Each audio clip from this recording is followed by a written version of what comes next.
आज मैं ऐसी मानवा का एनिमे कवर करने जा रहा हूँ। मानवास पढ़ने वाले लोग इसकी मानवा को कोटेस्ट मानवा ऑफ ऑल टाइम कहते हैं। इस मानवा का नाम है begin after the end. Headphone लगा लो और आराम से बैठ जाओ और इस एनिमे को एंजॉय करो। एनिमे के स्टार्टिंग में हम देखते हैं एक स्ट्रॉन्ग बंदा जिससे अपने स्वॉर्ड के दम पे पूरे वर्ल्ड को कॉन्कर कर लिया था। जो कोई भी इस इंसान के सामने आता वो उन सबको चींटियों की तरह मसल देता। जो कोई भी किंग उसके सामने खड़ा होने की कोशिश करता उनको काफी ब्रूटल तरीके से मारता है और उनकी कंट्री के ऊपर बॉम्बिंग करवा देता है। उसके बाद वो कहता है ये सब करने के बाद मैं बनता हूँ वर्ल्ड का स्ट्रॉन्गेस्ट किंग। इसके बाद हम इस बंदे को देखते हैं जो कि एक दिन अपने स्वॉर्ड और क्राउन को देख रहा होता है। तभी वह अचानक से महसूस करता है कि वह पानी में डूब रहा है और धीरे धीरे मर रहा है और उसकी आंखें बंद हो जाती हैं। और जब इसकी आंखें खुलती हैं तो ये देखता है कि उसके सामने एक कपल होते हैं। तभी लड़का कहता है वेलकम आर्थर, मैं हूँ तुम्हारा फादर, ये है तुम्हारी मदर।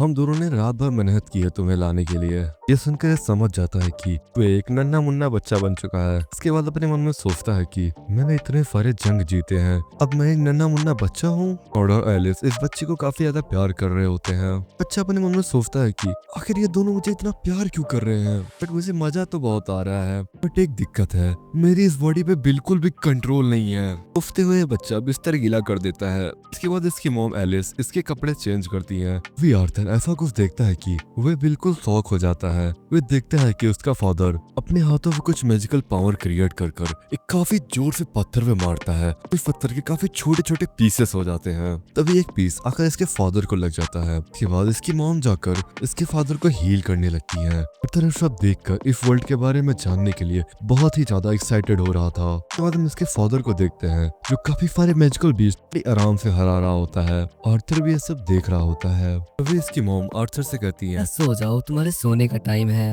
सुनकर आर्थर को भी धीरे धीरे नींद आने लगती है और वो सो जाता है। हम आर्थर की पास्ट लाइफ देखते हैं जिसमें वह कभी भी चैन से सो नहीं पाता था, जो कि कभी भी उसके ऊपर अटैक हो जाता था। आर्थर धीरे धीरे बड़ा हो जाता है। वह अब अपने घुटनों के बल चल पा रहा होता है। वह ऐसे चलते हुए मिरर के सामने जाता है और वह पहली बार अपने आप को देखता है और कहता है अपने मन में यह है गोलू मोलू आर्थर। इस बॉडी में अभी भी मैं कंफर्टेबल नहीं हूँ, ना ही मुझे यह नाम पसंद आया। आर्थर का दोबारा से सोने का टाइम हो जाता है। इसके बाद एलिस यानी कि उसकी मॉम आकर उसे सुला देती है और अपना काम करने के लिए चली जाती है। बट आर्थर धीरे धीरे अपने बेड से नीचे आता है और धीरे धीरे रेंगते हुए जाकर अपने घर के लाइब्रेरी में पहुंच जाता है और अपने मन में कहता है नॉलेज ही पावर है, मुझे कैसे भी वर्ल्ड के बारे में सब कुछ जानना है। इस बच्चे को पता है भाई नॉलेज ही पावर है, तब भी हम सबको फॉलो पढ़ने में मजा ही नहीं आता। इसके बाद वो देखता है कि इस वर्ल्ड में पूरे 3 किंगडम है। पहला किंगडम डॉर्फ का है, दूसरा किंगडम एल्फ का है जो कि घने जंगलों में रहते हैं, तीसरा किंगडम जहाँ पर इंसान रहते हैं। इस किंगडम का नाम है सेफिन किंगडम। इसके बाद आर्थर दूसरी बुक निकालता है जो कि मैजिकल बुक होती है। इतना सब पढ़ने के बाद आर्थर समझ जाता है कि ये वर्ल्ड काफी अनडेवलप्ड है इसके पुराने वर्ल्ड के मुकाबले। बट इस वर्ल्ड में एक बहुत ही फैसिनेटिंग चीज है जो कि है माना। इस वर्ल्ड में माना 100 इंसानों में से एक इंसान के पास होता है। इस माना की हेल्प से मैजिकल कास्ट कर सकते हैं। इस माना को कंट्रोल करना बहुत ही मुश्किल है।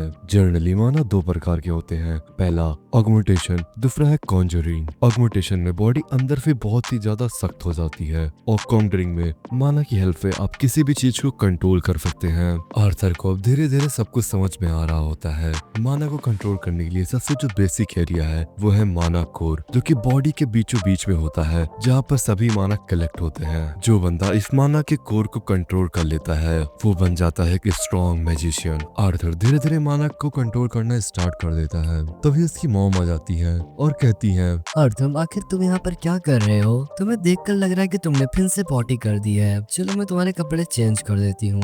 ये सब आर्थर को बिल्कुल भी पसंद नहीं आ रहा होता है। धीरे धीरे टाइम बीतता जाता है। अब आर्थर 2 साल का हो चुका होता है। आर्थर की मॉम यानी कि एलिस को अभी भी एक ही परेशानी हो रही होती है कि आर्थर अभी तक स्माइल नहीं करता। इधर रेनॉल्ड आर्थर को फोर्ट चलाना सिखा रहा होता है। आर्थर अभी सही से खड़ा भी नहीं हो पा रहा होता है। एलिस सब देखकर रेनॉल्ड के ऊपर बहुत ही ज्यादा गुस्सा हो जाती है और रेनॉल्ड के ऊपर चिल्लाने लगती है। एलिस इसके बाद आर्थर को लेकर यहाँ से चली जाती है। ये लोग मार्केट में आए होते हैं। आर्थर को मार्केट देखकर बहुत ही ज्यादा मजा आ रहा होता है। आर्थर जैसे जैसे मार्केट में घूमता उसे यहाँ के बारे में बहुत कुछ पता चलता, जैसे यहाँ के वेपन और यहाँ के माना के क्रिस्टल और उसे इवन मैजिक भी देखने को मिलता।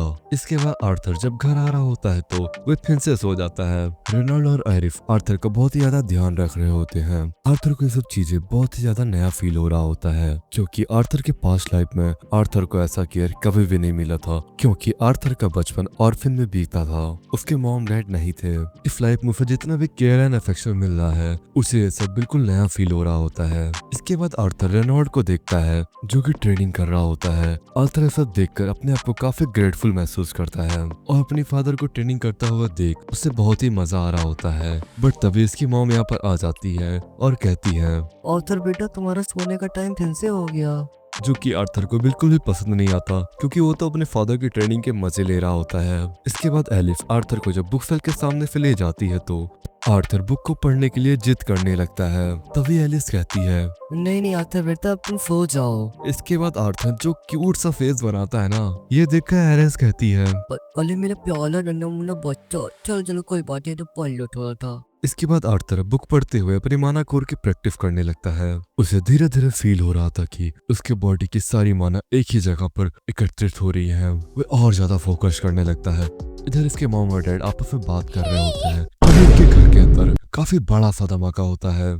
रेनॉल्ड ये देखकर एरिस को बचाने के लिए उसके ऊपर लेट जाता है। ये धमाका इतना ज्यादा पावरफुल था कि रेनॉल्ड का पूरा बैग जल जाता है। तभी एरिस सोने लगती है और रेनॉल्ड भागते हुए घर के अंदर जाता है आर्थर को बचाने के लिए। रेनॉल्ड और एरिस जब रूम के अंदर देखते हैं तो आर्थर हवा में फ्लोट कर रहा होता है। ये देखकर इन दोनों के समझ में आ जाता है कि रेनॉल्ड ने इतनी छोटी सी उम्र में अपनी माना कोर को कंट्रोल कर लिया है। ये देखकर रेनॉल्ड कहता है हमारा बच्चा कोई नॉर्मल बच्चा नहीं है। आर्थर जब नीचे आकर इन दोनों को देखता है तो तभी उसके ऊपर अचानक से छत की सीलिंग गिरने लगती है। तभी रेनॉल्ड भागकर आकर छत की सीलिंग को पकड़ लेता है अपनी मैजिकल पावर से और आयरस आकर आर्थर को गले लगा लेती है और रोने लगती है। इसके बाद रेनॉल्ड छत की सीलिंग को उड़ा देता है अपनी पावर से और रेनॉल्ड भी रोने लगता है। ये सब देखकर आर्थर को ये सब काफी ज्यादा अजीब लग रहा था, क्योंकि उसने अपने पास्ट लाइफ में ये इमोशन कभी भी फील नहीं किया था कि कोई उसके लिए इतना ज्यादा इमोशनल है और कोई उसे इतना ज्यादा प्यार करता है। और ये सब फील कर कर आर्थर भी फूट फूट कर रोने लगता है। और ये एपिसोड यहीं पर खत्म हो जाता है। शिनोबीज, तुम्हें ये एपिसोड कैसा लगा कमेंट करके बताना, तभी इसका नेक्स्ट एपिसोड आएगा। बाकी तुम लोगों को पता ही है क्या करना है। Bye bye shinobis, sayonara.